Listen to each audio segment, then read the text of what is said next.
Assalamualaikum warahmatullahi wabarakatuh. Shalom, salam sejahtera bagi kita semua. Om Swastiastu, Namo Buddhaya, salam kebajikan, rahayu. Salam cerdas berkarakter. Sahabat karakter, kali ini saya berada di kota Ambon.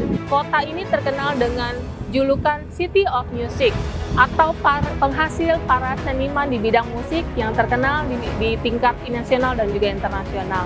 Ada yang menarik dari kota ini juga bahwa bukan hanya terkenal dengan keberagaman budayanya, tetapi juga adanya praktik baik untuk pencegahan dan penanganan kekerasan seksual di lingkungan perguruan tinggi.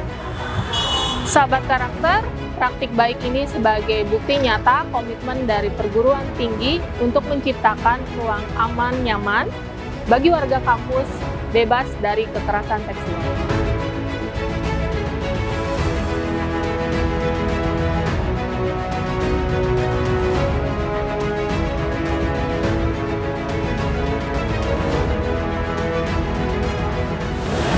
Halo sahabat karakter, saat ini saya berada di Universitas Pattimura, Kota Ambon. Saya akan bertemu dengan salah seorang pemimpin di perguruan tinggi ini.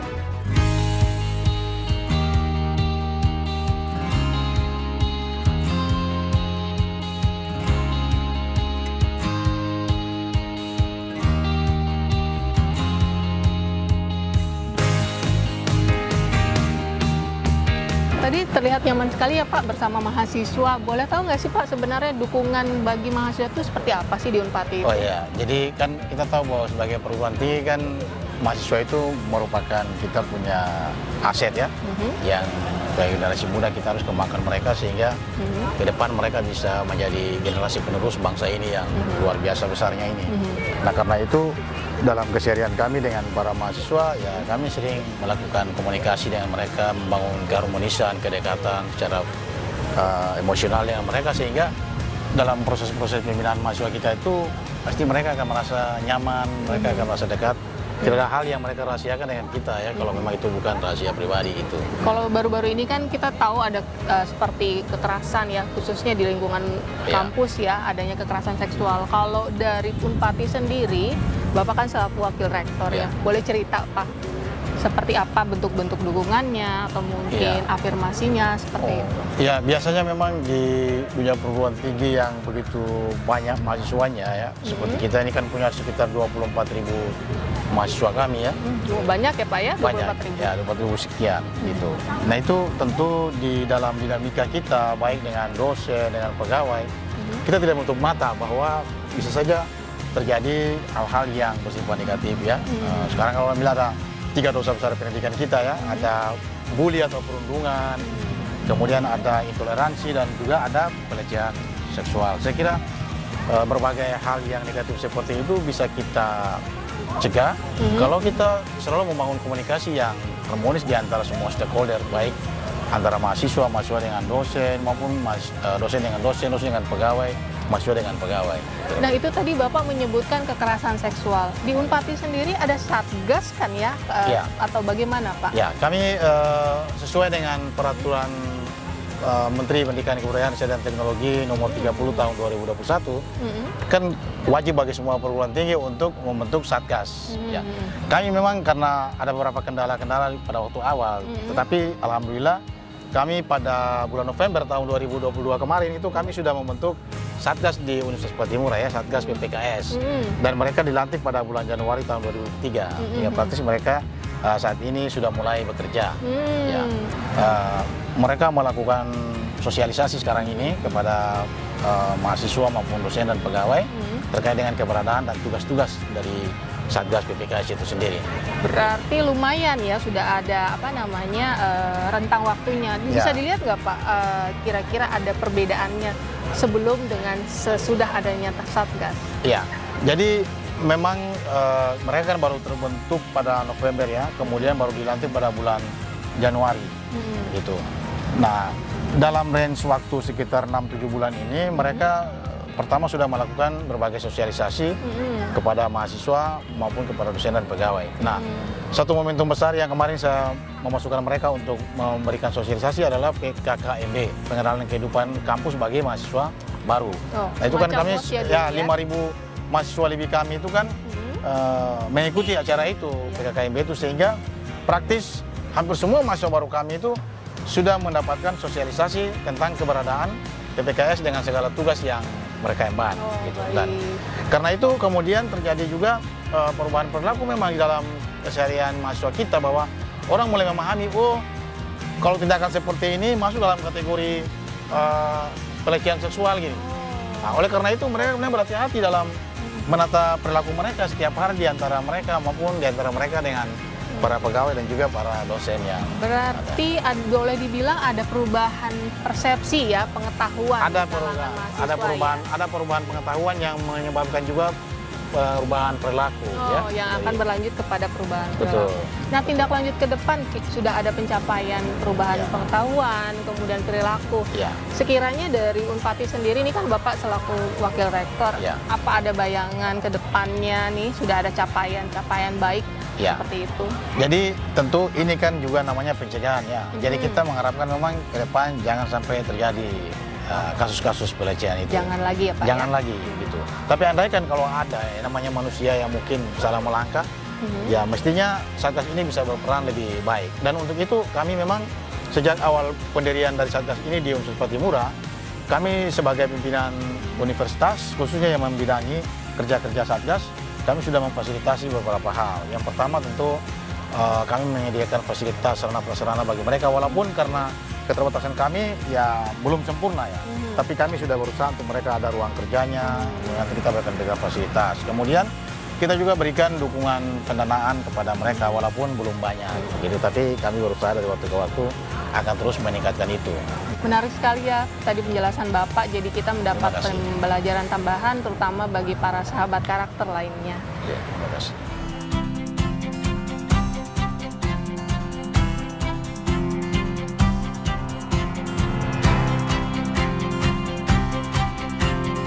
Hai Dian, Mama ya nggak jumpa. Halo, kita kolaborasi ya. Kak Dian, apa kabar? Grace, apa kabar? Jadi seru banget, baik. Iya. Boleh saya ikut gabung? Boleh, dengan senang hati. Ayo, duduk sekalian. Ngobrol apa nih kakak dengan? Oh, kita mau kolaborasi penelitian. Waduh. Tentang bagaimana posisi gender baik di perguruan tinggi maupun juga di masyarakat.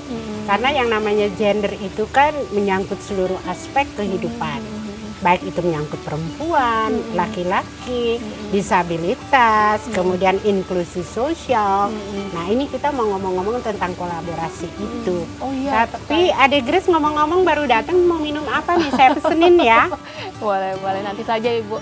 Oh ya, terkait tadi bicara tentang perempuan, ada yang marak kan sekarang mengenai kekerasan seksual, dan juga ada baru aja muncul kan beberapa waktu lalu mengenai Permendikbudristek ya, mengenai PPKS. Boleh cerita nggak sih Ibu dan Kakak kalau selama jadi Satgas sebenarnya sudah seperti apa implementasinya? Oke, saya duluan ya. Biasanya senior duluan. Nah, gini ceritanya Adek Grace. Tapi kami di Unpati ini sementara betul-betul fokus untuk bagaimana kita mengadakan sosialisasi tentang pencegahan, penanganan kekerasan seksual di kampus. Jadi betul-betul kita konsentrasi full. Mengapa harus konsentrasi? Karena selama ini yang saya lihat, walaupun ketika belum ada Satgas ini banyak case terjadi, tapi para mahasiswa ini nggak berani speak up. Nah, oleh karena itu perlu nih kita marahkan lagi bagaimana supaya mahasiswa itu paham di mana hak dia sebagai perempuan atau katakanlah korban, apa sih yang harus dilakukan gitu. Itu jadi dari saya. Ada edukasi ya berarti? Iya, ya, harus. edukasi. Bukan edukasi saja tapi advokasi juga kan. Advokasi juga. Kalau semacam peraturan atau seperti itu ada apa namanya? Oh iya. Tindak lanjut dari Ada. Jadi begini Adek Grace. Satgas kami ini kan baru terbentuk di bulan Januari. Baik. Tapi kami udah bekerja tuh sebelum jauh hari sebelum itu. Iya. Karena memang di Unpatik itu ada beberapa katakanlah seperti badan-badan. Jadi ada badan konselingnya, kemudian ada bantuan hukumnya. Kebetulan saya ini juga ketua Pusat Studi Pemberdayaan Perempuan dan Perlindungan Anak. Nah, oleh karena itu kita biasanya bersatu ya kalau ada korban atau itu. Tapi memang belum terwadahi dalam seperti yang Satgas sekarang. Sehingga ada banyak yang sudah kita lakukan. Sebelum pembentukan Satgas, kita sudah punya SOP. Oh, baik. Kemudian kita juga sudah punya banner-banner yang memang kita sudah buat supaya para mahasiswa itu tahu di mana hak dia nih. Kan jangan sampai seperti anak ayam kehilangan induk. Nah, oleh karena itu beberapa hal. Kalau kami memang belum punya peraturan rektor ataupun juga peraturan dari Warek, tetapi beliau-beliau itu sangat membantu kami. Jadi ada apa-apa kita lapor aja, Pak, kurang ini bagaimana, Pak. Mereka dengan segera menolong kami. Jadi memang Satgas kami di Unpati itu walaupun memang baru dilantik tapi kerjaannya udah banyak gitu. Begitu Ade Grace. Menarik sekali ya Bu untuk penjelasan dari Satgas untuk Universitas Petimura. Kalau dari Kakak Dian mungkin ada punya nanti cerita akan berbeda lebih dipreterin lagi karena ini kan junior saya tentu harus lebih banyak harus belajar dari Prof. Silakan mungkin ada cerita yang berbeda dari Politeknik Negeri Ambon. Ya, terima kasih Kakak Grace, Ibu Prof. Ya, silakan. Jadi kami sangat mengapresiasi kebijakan dari Mas Menteri untuk melahirkan Permendikbudristek nomor 30 tahun 2021 ini. Dan pas di saat ini tepat 2 tahun ya. Tidak terasa bahwa kebijakan yang dilahirkan Mas Menteri ini betul-betul sangat dibutuhkan karena ternyata kekerasan seksual ini memiliki fenomena seperti gunung es. Jadi yang nampak hanya beberapa, khususnya jika korbannya mahasiswa, hanya beberapa yang berani speak up, dan ternyata di kedalamannya tuh lebih banyak lagi.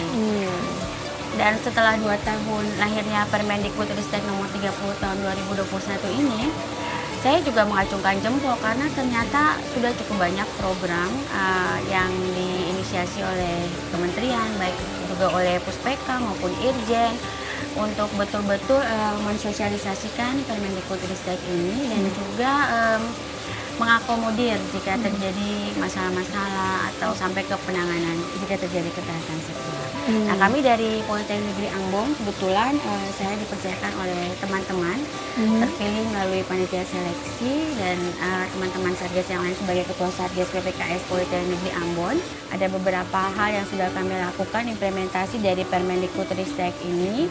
Misalnya kami sudah melakukan sosialisasi di tingkat mahasiswa, baik mahasiswa baru maupun mahasiswa lama, dan juga ke organisasi kemahasiswaan yang ada di kampus. Kedepannya kami akan melakukan sosialisasi kepada dosen, tendik, warga kampus, dan juga kami membentuk volunteer atau relawan. Bisa untuk ke kalangan dosen, tendik, atau mahasiswa, dan lebih banyak memang mahasiswa. Seperti itu. Sedangkan akun-akun sosial media kami sudah punya, memang kami masih terus berjuang untuk fasilitas yang lain atau support dari pimpinan di kampus. Memang beliau sudah apresiasi dan sudah mengakomodir, menerbitkan SK, dan ada beberapa kegiatan yang sudah difasilitasi oleh pimpinan kampus ya. Dan kami juga melakukan beberapa usaha penggalangan dana seperti program mungkin belum segencar dari Universitas Petimura, tapi itu sudah kami lakukan, dan SOP juga sudah punya, tapi kami akan berupaya untuk menyempurnakan lagi barangkali dengan perbandingan di Universitas Petimura ataupun boleh dengan senang hati. Iya, 4 perguruan tinggi yang pertama dibentuknya Satgas PPKS. Oke. Tadi cerita Kak Dian bahwa adanya relawan, atau mungkin di Patimura juga ada relawan juga begini. Kalau di Patimura itu kami langsung dari setiap fakultas kami minta. Jadi ada dosen, ada mahasiswa. Tapi dosennya itu dia harus care. Mengapa saya katakan harus care? Kita memilih tidak asal jadi. Jangan sampai kita pilih tapi orangnya tidak bisa bekerja sama. Kalau mahasiswanya juga kita perhatikan, care tidak terhadap masalah-masalah seperti ini.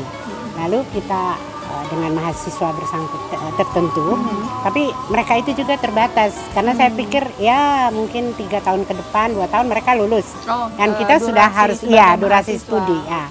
Jadi kita biasanya udah kader, udah menyiapkan kader. Jadi kalau yang ini selesai, yang satu sudah masuk.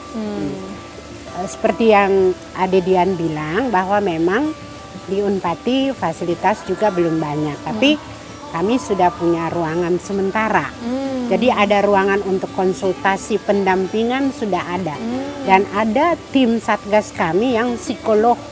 Oh, Ada yang dokter. yang profesional ya. Ada yang dokter, itu sudah saya rekrut semua. Supaya kan saya bukan orang psikolog, saya kan bukan dokter. Jadi kalau masalah edukasi, advokasi untuk Kapolres sudah saya bagi. Siapa yang harus bertanggung jawab terhadap ini. Tapi untuk menuju ke situ ada caranya. Pertama, kita ada di banner kita itu harus lapor pertama tuh ke mentor dulu. Karena saya berpikir mentor adalah wali dia yang pertama di fakultas. Walinya nanti cek ke kita, atau walinya mau antar juga boleh, atau dia sendiri juga boleh. Ini Artinya sebagai- privacy dia dijaga. Berarti itu sebagai pelaporan. Iya. Oh. Nah, kalau pelaku lain lagi. Nah, pelaku itu memang belum kita ketemu untuk yang Satgas sekarang. Tapi beberapa waktu lalu di Unpati ada. Tapi kan ada dewan etiknya. Itu ada caranya mereka. Dipanggil, diperiksa dulu, kalau terbukti ya ada sanksi-sanksi yang diberikan. Tapi kami sudah menangani 4 kasus itu dengan Universitas Erlangga. Berarti sebenarnya bukan hanya implementasi di Kasih, atas iya. kertas ya, Iya, tapi kita juga udah kerja. komitmen Iya. itu dari Universitas Patimura dengan Kakak Dian dari Politeknik Negeri Ambon sudah komitmen benar-benar Iya. untuk tindakan dari pencegahan hingga penanganan bahkan ya Kakak Nona dan juga Iya. Prof Non. Seperti itu. Menarik sekali. Kemudian ke depan walaupun setahun tentunya punya cita-cita ya. Kalau dari Prof Non dulu deh mungkin. Kalau cita-cita saya ya, we have a dream. Ya, Semua manusia harus bermimpi. Iya, betul. Kalau mimpi saya yang pertama, bahwa semua anggota Satgas itu harus berkomitmen. Yaitu melakukan pencegahan, penanganan, tapi juga dia harus betul-betul solid dengan pekerjaannya selaku Satgas. Untuk apa dia jadi Satgas kalau tidak care? Kemudian yang kedua, kita akan bikin kolaborasi dengan universitas-universitas lain untuk mencegah terjadinya seperti yang kemarin itu dengan Erlangga, dengan UI. Untuk apa kita tahu ini benar atau tidak?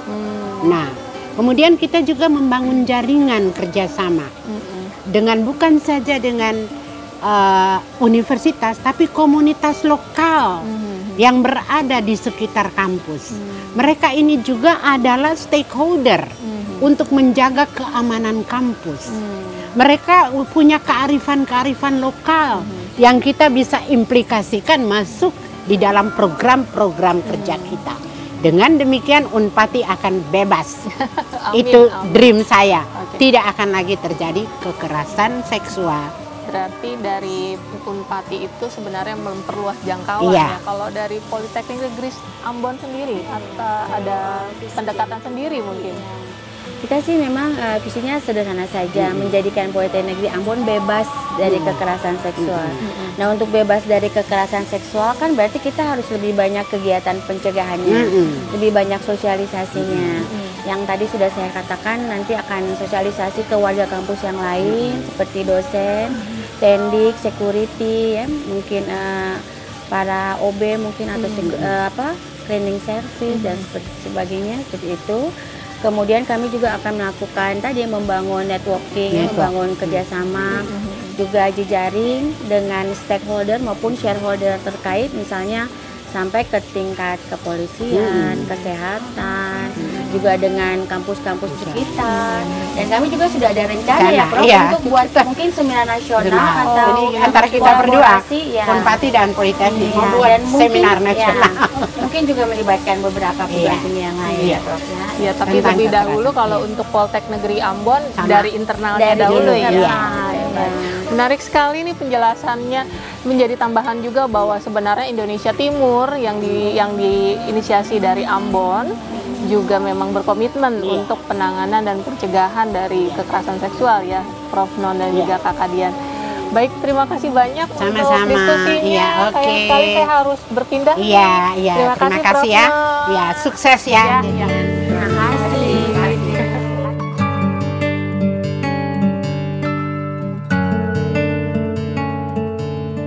Halo. Halo Kak. Mahasiswa di sini? Iya, kebetulan mahasiswa di sini. Boleh saya ngobrol-ngobrol sebentar? Boleh. Boleh ya. Duduk ya. Iya. Kenalin, saya Grace. Ya, saya dengan Cynthia. Dengan siapa? Cynthia. Oh, Cynthia. Dek Cynthia di sini mahasiswa jurusan apa? Bimbingan konseling, prodi bimbingan konseling. Bimbingan konseling, berarti BK ya? Iya. Udah tahun keberapa kira-kira? Tahun keempat, Kak. Tahun keempat, berarti udah mau selesai ya? Oh, gitu. Menarik sekali ya belajar di sini, berarti di Universitas Iya, Patimura. Patimura, oke. Halo Mbak Grace ya? Mas Rizky bukan sih? Ya ampun udah lama ketemu Iya, Mbak. benar Apa kabar, benar. Mbak? Baik. Sehat ya? Iya. Sekalian yuk ngobrol ikutan. Ngobrol, oke silakan. Boleh. Siapa namanya? Cynthia. Oh Cynthia, mahasiswa Ya, mahasiswa Unpad Unpad. juga? Oh, oke. Dia jurusan BK Mas Rizky. bimbingan konseling ya? Bimbingan Oke, konseling. senang sekali. Iya, benar banget. Seneng banget ya, udah tepat banget nih ngobrol-ngobrolnya sebenarnya. Nah, aku mau tanya nih sebenarnya kita kan punya apa namanya itu Permendikbudristek nih mengenai kekerasan seksual. Udah pada tahu belum ngomong-ngomong? Kekerasan seksual. Udah PPKS ya? Iya. TPKS ya, sudah tahu ya. Iya. Kalau menurut Cynthia sendiri kan, Cynthia ini sebagai mahasiswa ya, bagaimana sih dengan adanya Permendikbudristek ini? Boleh tahu sedikit Kalau cerita? saya berdiri sebagai mahasiswa ya, menurut saya ketika Kemendikbudristek mengeluarkan PPKS, satuan tugas tentang PPKS itu, menurut saya lebih nyaman gitu, lebih bisa approve di universitas, nggak takut-takut kesini takut kesini, karena sudah ada badannya gitu Kak. Jadi saya lebih tertarik. Tapi sebenarnya sebagai mahasiswa kamu nyata menyadari bahwa memang ada kekerasan seksual di lingkungan kampus. Iya, saya pernah terjadi juga sih keadaan-keadaan di dalam waktu belakangan ini. Ternyata sekali. Menarik ya. Kalau dari Mas Rizky sendiri, seperti apa sih sebenarnya kekerasan seksual itu, dan kita sudah ada Permendikbudristeknya, apa benar-benar penting kah atau bagaimana Mas Rizky menanggapinya? Ya jelas sangat penting ya Mbak ya, Permendikbudristek ini gitu. Jadi memang fenomena PPKS ini gitu kan, itu memang kita bisa melihat dari berbagai sudut pandang sih.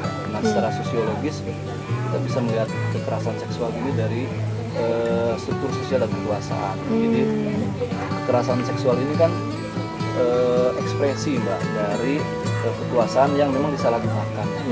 Jadi saya melihat kalau misalkan dari aspek struktur sosial ini, ketika orang punya kekuasaan ya, maka mereka cenderung memiliki dominasi sosial. Mereka cenderung punya merasa punya kekuasaan, punya power gitu. Akhirnya ya banyak hal-hal yang memang tindakan yang merugikan orang lain misalkan kayak gitu. Nah ini misalkan banyak juga terjadi di antara dosen dengan mahasiswa, misalkan kemudian antara pimpinan dan bawahan juga pegawai gitu. Ini kadang masih sering terjadi gitu. Nah di satu sisi Mbak, ini penting nih Mbak ya. Saya melihat bahwa masih banyak Mbak fenomena di masyarakat. Mungkin bukan hanya di Ambon ya Mbak ya. Apa mungkin di kampus lain juga atau di masyarakat yang lain juga. Saya melihat bahwa bentuk-bentuk kekerasan seksual ini seakan-akan disepelekan sih Mbak. Seakan-akan itu hal biasa. Bahkan ada yang komentar-komentar kamu lebay deh gitu. Terus itu kan hal yang biasa, saya kan cuma colek doang gitu. Nah, atau saya cuma bersiul doang gitu kan. Itu kan hanya hal biasa. Nah, tetapi justru ini mungkin dalam istilah sosiologi itu adalah rape culture, Mbak. Jadi rape culture ini kan bukan budaya pemerkosaan gitu ya, itu, tapi rape culture ini adalah istilah dalam sosiologi itu ya, jadi memang istilah yang memang menggambarkan bagaimana masyarakat itu seakan-akan terkesan menyepelekan hal-hal yang terkait isu kekerasan seksual ini, sehingga saya setuju tadi memang ternyata ada kesadaran ya, kesadaran ada kasus juga gitu kan. Nah tetapi ketika rape culture ini tidak menjadi perhatian kita Mbak gitu, justru banyak korban yang memang takut untuk melapor itu Mbak. Jadi merasa malu, merasa takut, bahkan ya saya takut mencemarkan nama baik kampus misalkan kayak gitu Mbak. Berarti kalau bisa saya tarik kesimpulan nih dari Mas Rizky, sebenarnya ya ketika sudah ada pembiaran tanpa disadari ya di pembiaran itu karena ada culture tadi, maka dari sini kita bisa bilang bahwa Permendikbudristek mengenai PPKS ini penting jelas, adanya. sangat penting sekali. Jadi memang ya supaya apa ya, dengan adanya Permendikbudristek ini kan ada batasan yang jelas, ada rambu-rambu yang jelas, sehingga kami selaku dosen juga, kemudian para mahasiswa juga merasa oh ternyata Permendikbudristek ini bisa melindungi kami nih gitu dari adanya berbagai kasus kekerasan seksual gitu. Sehingga kami bisa dengan jelas melapor kemana, kan Satgas PPKS sudah ada nih di di lingkungan kampusnya juga ya, terutama Unpati ya. Begitu. Oke. Nah, tadi kan sudah dijelaskan bahwa adanya rape culture karena adanya Permendikbudristek itu semacam pengingat bahwa ada loh sebenarnya kekerasan seksual. Nah, dari adik Cynthia sendiri, ketika adanya Permendikbudristek ini dengan tidak sebelumnya belum ada perubahan yang signifikan nggak sih yang dirasakan sebagai mahasiswa putri terutama ya? Kalau untuk perubahan yang signifikan belum, tapi ada perubahan sebelum dan setelah adanya PPKS ini. Bisa cerita jadi mungkin dari teman-teman saya dan saya juga merasa, oh ya nih kita dilindungi, jadi kita juga bisa speak up kalau ada keadaan-keadaan seperti itu. Gitu. Jadi kita merasa ada perbedaan antara belum adanya PPKS dan setelah adanya. Jadi semacam ada ruang ya, ruang untuk mengadu seperti itu. Nah, kalau dari Mas Rizky sendiri tanggapannya dengan kan di lingkungan Sivitas akademi ya, Sivitas Akademi seperti apa perubahannya tersendiri kan dengan adanya Satgas ini? Kalau dari mahasiswa kan sebagai usernya ya, sasarannya seperti itu, silakan. Ya, jadi kami merasa pertama memang kesadaran antar mahasiswa. Ini kan kemarin aja mahasiswa baru, Mbak. Ketika awal masuk itu kan mereka disosialisasikan tentang PPKS ini gitu, Mbak. PPKS. Kemudian para dosen juga mulai tersadarkan, oh ternyata seperti ini gitu ya, bentuk-bentuk kekerasan tuh seperti ini yang ternyata secara verbal, jadi nggak hanya berbentuk fisik gitu ya, ternyata bentuk-bentuk kekerasan seksual banyak. Jadi memang kesadaran di antara dosen, pegawai dan mahasiswa itu sudah terbangun nih Mbak sekarang gitu. Nah ini yang menarik nih Mbak yang kedua ini. Jadi memang ternyata saya melihat fenomena dengan adanya Permendikbud ini banyak sekali volunteer Mbak, banyak relawan-relawan dari dosen, dari mahasiswa yang memang fokus atau interest terhadap isu-isu kekerasan seksual ini. Relawan itu menjadi pengedukasi atau di luar dari Satgas? Di luar dari Satgas, misalkan mahasiswa di himpunan mahasiswa atau UKM, mereka banyak sekali kajian-kajian sekarang terkait isu-isu kekerasan seksual. Mahasiswa bisa gabung berarti ya? Wah, kamu bisa jadi ini tuh, apa namanya, relawan. Iya, di FISIP, di lintas hukum. Oh, lintas jurusan? Iya, lintas. Jadi kami melihat banyak sekali bukan hanya dosen saja nih. Dosen di isu kajian-kajian tentang kekerasan seksual sudah mulai terus ya meningkat lemah itu. Jadi sehingga dengan adanya kampanye dari teman-teman mahasiswa, dari Satgas juga kan, kemudian dari para dosen juga, kami merasa sebagai dosen nih Mbak, merasa terlindungi Mbak.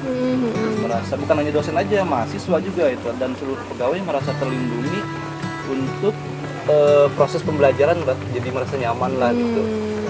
Kemudian ya kegiatan tridharma lah ya, khususnya ya sebagai dosen kan kewajiban tridharma ya kan, selain ya proses pembelajaran, kemudian pengabdian pada masyarakat, penelitian juga gitu. Jadi dengan adanya permen ini ya sudah sudah jelas lah ada payung yang memang melindungi kami semua gitu Mbak. Seperti itu sih Mbak. Wow, ini diskusinya menjadi lebih menarik nih ya. Dah, kemudian tadi terlintas bahwa adanya Satgas menjadi ada terbuka ruang untuk menjadi relawan, jadi lintas struktural jadinya menjangkau lintas struktural. Nah, ke depan nih tentu ada mimpi ya dari adik Cynthia dan juga Mas Rizky. Ada mimpi ke depan dengan adanya Permendikbudristek ini, kaitannya dengan kekerasan seksual di lingkungan kampus seperti apa? Oke, Permendikbud PPKS ini kan baru dirilis 2 tahun belakangan ya. ini adalah tahun kedua. Tahun kedua. Jadi menurut saya untuk tahun-tahun kedepannya bukan hanya Satgas yang bergerak, tapi mahasiswa. Oke, Mahasiswa dari universitas semuanya juga bisa keluar terhadap SK-nya KS itu. Maksudnya ekosistemnya ya, berarti jadi bukan cuma Satgas aja. Berarti gerak bersama ya. Kadang kan kalau udah ada wadah nih, kayaknya kuotanya pakai kuota, tapi nggak harus masuk Satgas juga yang harus kita speak up. Ini nih ada kekerasan. Menarik ya. Jadi semacam bahwa ini adalah gerak bersama untuk kita semua ya. Kalau dari Mas Rizky sendiri? Iya, saya menambahkan dari adik Cynthia juga. Jadi memang yang saya harapkan ya dari adanya Permendikbud PPKS ini dia semakin tumbuh kesadaran kesadaran bukan hanya di antara Satgas PPKS-nya aja itu, tapi dosen itu ya hampir merata lah semua itu. Jadi memang kampanye-kampanye terkait isu-isu kekerasan seksual itu terus menggaung lah di kampus gitu. Sehingga kami semua warga kampus itu merasa aman, merasa nyaman gitu ya, dan memang menyenangkan lah berada di kampus itu gitu. Entah itu mungkin ya ada yang pulang sore, bahkan kan kadang-kadang kami dosen itu bisa kadang-kadang pulang malam Mbak, karena banyak sekali tugas-tugas yang kami lakukan juga, proses penelitian gitu. Nah itu pertama ya, selain aman ya dan nyaman gitu ya, tentu dukungan sih Mbak, dukungan dari seluruh komponen masyarakat juga gitu. Jadi kami harapannya sih misalkan Satgas PPKS ini gitu ya, membangun kolaborasi Mbak. Kolaborasi dengan organisasi gitu ya yang di luar, untuk ya kita bareng-bareng nih gitu untuk mengkampanyekan kekerasan seksual, dan bisa mungkin kolaborasi Mbak. Kolaborasi terkait dengan Tridharma, misalkan penelitian riset bareng nih tentang kekerasan seksual seperti apa di kampus, sehingga ya kami berharap isu kekerasan seksual ini bisa terus meningkat dan kasusnya semakin menurun. Menarik banget diskusi kita, tapi kayaknya aku harus segera ada agenda lagi nih. Saya juga ada jadwal ngajar nih Mbak. Oh ya, ngajar? Maaf banget ya Mas Rizky. Kebetulan kan ada Mbak nih, jadi saya kesini mampir. Teman lama. Ya udah, ini juga Ade Cynthia harus melanjutkan tugasnya juga kan. Ya udah deh. Yuk mari semuanya. Yuk mari. Ya, sukses ya. Bye.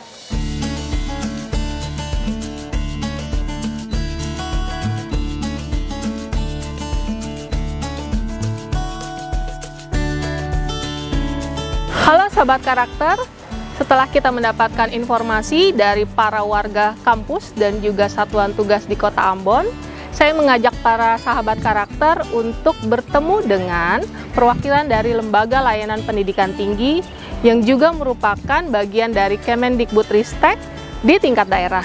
Nanti kita akan berdiskusi mengenai sejauh mana dampak dari Permendikbudristek PPKS ini untuk mencegah dan menangani kekerasan seksual di lingkungan perguruan tinggi negeri dan juga swasta.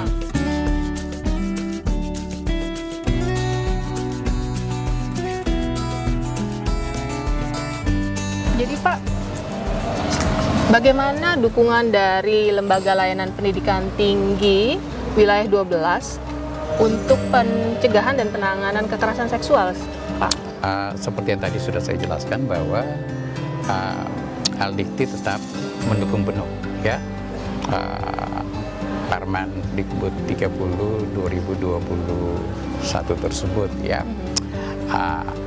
dan kita punya komitmen di situ ya untuk bagaimana menciptakan kondisi kampus yang sehat ya. Sehat bukan saja secara akademik, tapi sehat juga dan bebas dari kekerasan seksual ya. Ya, yang memang selama ini itu menjadi apa istilahnya itu 3 dosa ya, 3 dosa pendidikan ya, perundungan, intoleransi, dan kekerasan seksual ya. Dan saya kira bahwa bagaimana kita bisa menciptakan suasana kampus yang yang bebas dari traumatik ya, sehingga proses pembelajaran itu dia bisa berjalan dengan baik ya. oleh sebab itu memang bahwa selama ini kan kita belum ada salah satu regulasi peraturan yang mengatur tentang itu. Kita hanya mengenal terkait dengan ada undang-undang tentang perlindungan anak, undang-undang terkait dengan KDRT, undang-undang terkait dengan TPPO, ya. Tapi itu tidak menyasar tidak menyasar aras masyarakat perguruan tinggi. Oleh sebab itu dengan dikeluarkannya Permendikbud 30 tahun 2021 itu, lantas itu masyarakat kampus ada jaminan di situ, ya, ada jaminan di situ. Nah, terkait dengan tindak lanjut, ya, ada banyak hal yang sudah kita lakukan. Nah, untuk bagaimana Permendikbud tersebut itu bisa berjalan, ya. Nah, kita melakukan sosialisasi, kita melakukan BIMTEK. Nah, akhir dari apa yang telah kita lakukan bekerjasama dengan teman-teman dari Puspeka, tentunya kita mengharapkan yang paling penting itu adalah bagaimana perguruan tinggi bisa membentuk satgas, ya, satgas pada setiap PTS, ya. Nah, dan itu kita berikan batas waktu sampai dengan Oktober nanti, ya, kita menyurat kepada pimpinan PTS, ya, menyurat sekaligus kita memaksa di situ, kita meminta dan kita memaksa untuk tidak ada pilihan lain bahwa satgas itu harus dibentuk, karena memang kita ada dalam kondisi artinya bahwa persoalan kekerasan seksual ini kan sudah ada pada tingkat yang memprihatinkan, ya, atau kalau lebih kasarnya kita ada dalam kondisi darurat, ya, kekerasan seksual. Nah, maka tadi kan Bapak bilang memiliki mandat, ya, ketika ada PTS yang nakal nih, tidak menjalankan, tidak membuat satgas atau apapun itu, tindak lanjut dari LL-Dikti sendiri seperti apa, Pak? Yang pasti bahwa kita punya kewajiban, ya, untuk kan tadi di awal saya sudah katakan kita tetap mendukung, ya, mendukung pelaksanaan daripada PPKS tersebut, ya, dan kita punya komitmen untuk itu. Bagaimana permen tersebut dia dapat berjalan dengan baik, ya. Lalu sebab itu lantas ketika kita sudah melaksanakan berbagai kegiatan guna mendukung pelaksanaan implementasi dari permen tersebut, kita akan meminta dan kita menyurat kepada setiap pimpinan PTS yang ada di wilayah kita untuk segera membentuk. Nah, apabila sampai dengan batas waktu yang kita tentukan itu tidak membentuk satgas, ya, maka ada sanksi yang akan kita berikan, ya. Ya, ada sanksi akan kita berikan. Contoh misalnya seperti pengurangan beasiswa jatah, ya, kuota beasiswa kuliah, ya, dan ada beberapa lagi yang sanksi yang kita nantinya akan berikan ketika PTS dia tidak merealisasikan atau tidak mengimplementasikan permen tersebut dalam bentuk pembentukan satgas PPKS di setiap kampus. Oh, menarik sekali, ya, Pak, ya, penjelasan dari Bapak. Jadi kita semakin tahu bahwa PTS pun turut serta pencegahan dan penanganan kekerasan seksual yang dikomandoi oleh LL-Dikti, ya, Pak, ya. Oke, terima kasih, ya, Pak, untuk penjelasannya. Baik, Pak. Saya mohon izin untuk melanjutkan agenda selanjutnya. Baik, terima kasih, Mbak. Mari, Pak. Mari, Mbak.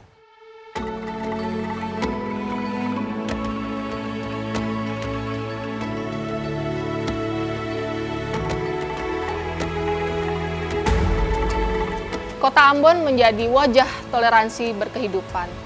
Tak pelak lagi, tidak ada sedikit pun ruang untuk kekerasan. Gerak bersama bukanlah sebuah bual, mengajak semua pihak untuk menyatukan akal. Mari bersama hapus kekerasan seksual. Hapus segala hambatan untuk memberikan suasana belajar yang aman. Sudah tidak zamannya lagi untuk menutup mata atau diam, kecuali sepakat untuk mendekat pada masa depan suram. Jauh dari lubuk hati, kita sama-sama tahu kita peduli. Kekerasan seksual adalah kekerasan keji. Sudah barang tentu harus terhapus dari dunia ini. Saya, Gloria Gracia, bersama dengan tim Puspeka, pamit undur diri. Salam cerdas berkarakter.